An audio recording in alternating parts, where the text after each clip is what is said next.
Okay, I've got a few people that have asked me how I did my Titanic, my Minicraft 1350 in RC, so I thought I'd make a quick video about how I did that.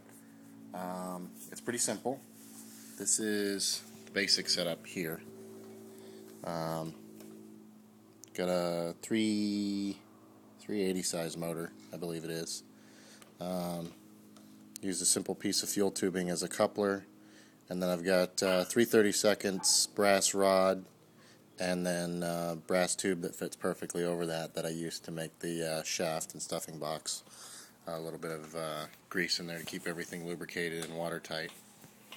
The steering is actually done by a micro servo, and this micro servo in here, I actually had to make a linkage for it because it's kind of in a tight spot, and I couldn't do a regular push rod setup like most people are familiar with. See if I can get it to focus here. Anyways, the arm of the servo is here. The arm that comes off of the rudder is on the bottom down here, and this screw links the two and is allowed to slide back and forth. It's a pretty efficient system, gives me plenty of rudder turn, and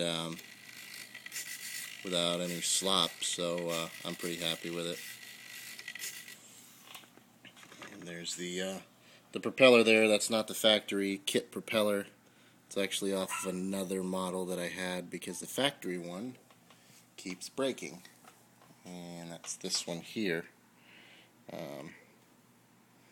Keeps breaking. Keep breaking blades off of it. They're really big, and with this prop on it, with the stock motor that I've got in there, this thing goes way too fast. So I decided to go with that smaller prop. You won't see it when it's underwater anyway.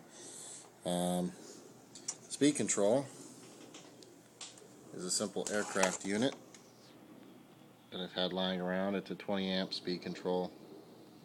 Really simple and cheap. I actually would recommend for this build something in the neighborhood of a 5 amp. And the factory prop, if you can get it to hold together, and the ship would probably run a lot better. It's still a little bit overpowered. Power's coming from, if you can see it in there, it's all the way in the back there, a 6-cell 3000 milliamp nickel metal hydride battery. These other batteries you see in here are strictly for ballast. This model takes about 1.5 pounds of ballast in order to sit right with the whole superstructure and everything on it. And I actually think I can get that overall weight down just a touch if I use lead.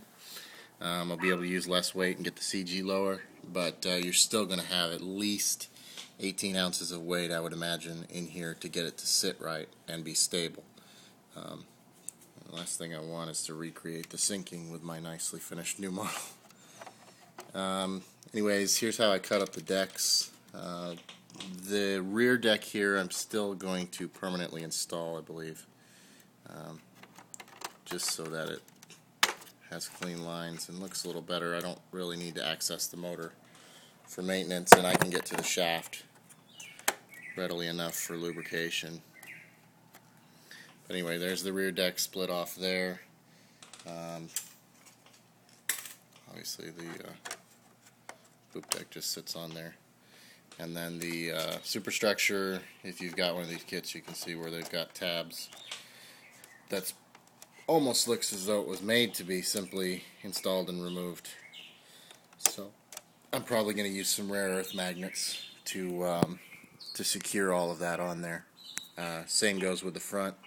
I'm not going to glue the forecastle deck down, because if I need to drain the model or get to the front end for any ballasting or any needs, I want to be able to take that off, so I'm going to go ahead and use some rare earth magnets on that, which is going to be tricky when I get to the masts and rigging, because it's going to be everywhere and hard to take off.